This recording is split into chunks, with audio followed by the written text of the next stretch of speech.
selamat datang kembali di Lamoda Academy Indonesia. Masih bersama aku Gayu di sini. Sekarang kita akan belajar cara menjahit saku dalam atau saku sembunyi ini secara lebih detail agar lebih mudah untuk kamu memahami proses penjahitannya. Nah, di sini aku sudah membuat sampel dari penjahitan saku dalam atau saku sembunyi. Ini anggap saja sebagai pola rok bagian depan. Kemudian di sini juga sudah ada pola dari saku sembunyi. Di sini aku juga sudah memindahkan tanda dari pola itu dengan warna karbon yang kontras agar lebih mudah untuk terlihat di kamera. Nah, di sini aku akan jelaskan ke kamu bagaimana cara menjahit pola dari saku ini ke pola rok bagian depan. Nah, ini merupakan tanda dari lubang saku yang akan kita buat. Nanti kita akan jahit di sepanjang lubang dari saku ini, antara pola dari saku dan juga dengan pola rok bagian depan ini. Nah, untuk menjahitnya kita akan letakkan bagian bagus dari pola rok depan itu di atas. Kemudian kita akan letakkan pola dari kantongan saku bagian bagusnya itu menghadap ke bawah. Jadi bagian bagus dari kain pola rok depan dengan bagian bagus dari pola saku itu saling berhadapan seperti ini. Kemudian kita akan sejajarkan garis sisi ini antara pola dari saku dan juga dengan tanda yang ada di pola rok depan. Pastikan garisnya itu bertemu dan sejajar, lalu kita akan tandai dan rekatkan dengan menggunakan jarum pentul ini sebelum kita menjahitnya di mesin jahit agar nanti posisi dari garis ini tidak bergeser karena gesekan dari gigi mesin jahit. Lakukan persis seperti yang sudah aku contohkan di video.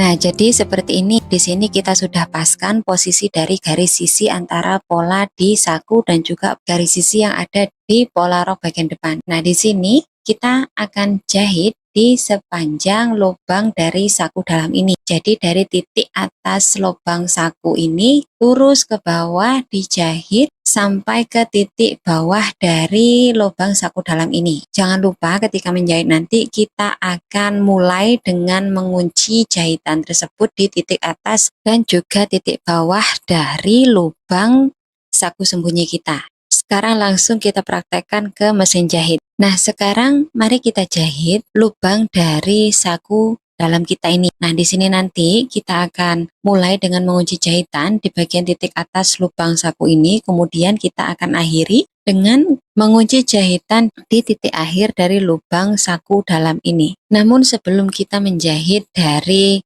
lubang saku kita ini, sebaiknya kita menandai terlebih dahulu titik tengah di mana kantong dari saku ini dilipat. Nah, di sini kan sudah ada tanda lipatannya. Kita akan cekris. Cekrisan ini nanti sebagai tanda pertengahan atau titik tengah dari lipatan kantong saku kita. Jadi nanti sekalipun kantong ini akan kita balik, kita akan tahu di mana titik tengah untuk melipat dari kantong saku ini. Ikuti cara menjahitnya persis seperti yang sudah aku contohkan di video.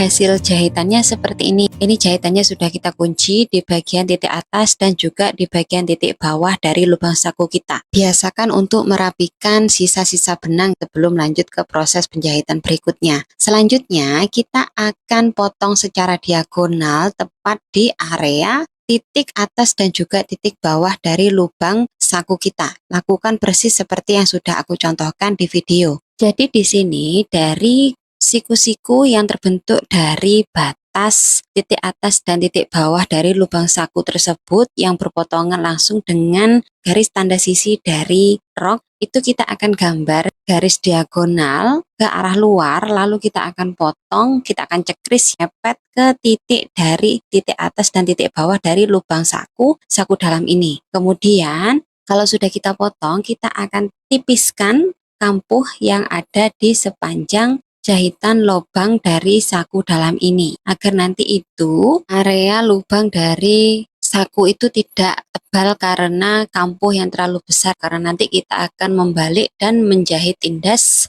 kampuh yang berada di sepanjang lubang saku ini. Kemudian kalau sudah, kita akan cekris-cekris di bagian kampuh sepanjang lubang saku ini. Kenapa kita harus mencekrisnya? Iya, karena di bagian sisi rok ini kan bentuknya tidak lurus, jadi bentuknya agak sedikit melengkung. Kalau kita tidak mencekris, maka hasil dari saku tersebut tidak akan bisa melengkung mengikuti bentuk asli dari garis sisi rok. Jadi dia akan lurus nantinya kalau kita tidak mencekrisnya karena ketarik dari kampuh itu tadi kan. Tapi kalau kita mencekrisnya, di sini kita bisa membuat ruang agar kampuh itu tadi tidak menggerumbul ketika kantongan dari saku ini dibalik dan kita setrika. Hasilnya lebih rapi dan bisa lebih mengikuti bentuk dari lengkungan sisi panggul ini. Jadi bisa melengkung dengan baik dan rapi. Nah, selanjutnya kita akan setrika kampuh dari jahitan lubang saku ini dan kita akan arahkan kampuh ini ke arah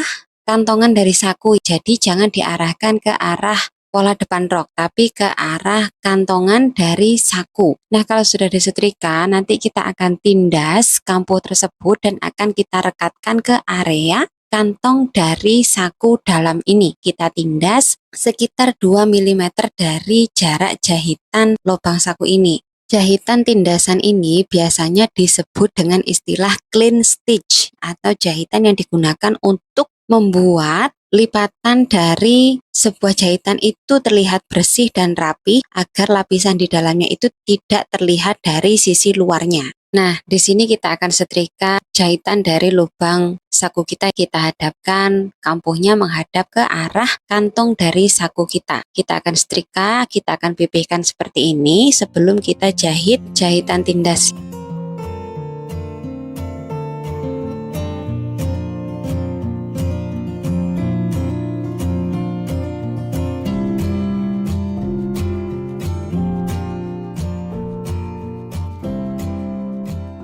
Nah, untuk menjahit jahitan tindas ini, kita akan rekatkan antara kampuh dan juga kantong dari saku kita. Jadi, kampuh dari jahitan lubang saku itu tidak direkatkan pada pola depan rok, melainkan direkatkan pada kantong saku dalam tersebut. Kemudian kita akan tindas dan kita akan rekatkan kampuh tersebut ke kantongan. Sehingga nanti ketika dilipat, kantongan dari saku dalam itu tidak terlihat dari luar di area pola depan rok.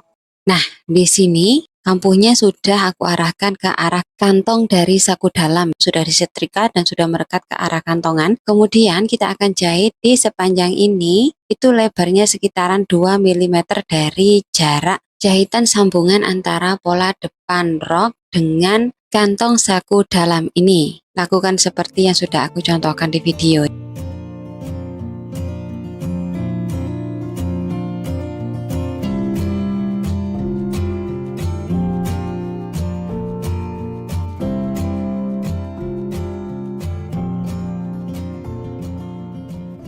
Nah, hasilnya seperti ini. Berikutnya kita akan lipat jahitan ini, kemudian kita akan setrika dan lubang dari saku dalam kita pun sudah selesai terbentuk. Di sini kalau kita coba untuk melipat bagian kantong saku dalam itu ke dalam, jika kita lihat dari sisi luar itu sangat bersih, terlihat licin dan halus. Jadi bagian kantong dalam itu sama sekali tidak terlihat dari sisi luar. Begitu juga dari sisi dalam kantong, bagian dari pola depan itu sama sekali tidak terlihat di bagian dalam kantong. Berikutnya kita akan lanjutkan proses pembuatan saku dalam ini di video selanjutnya.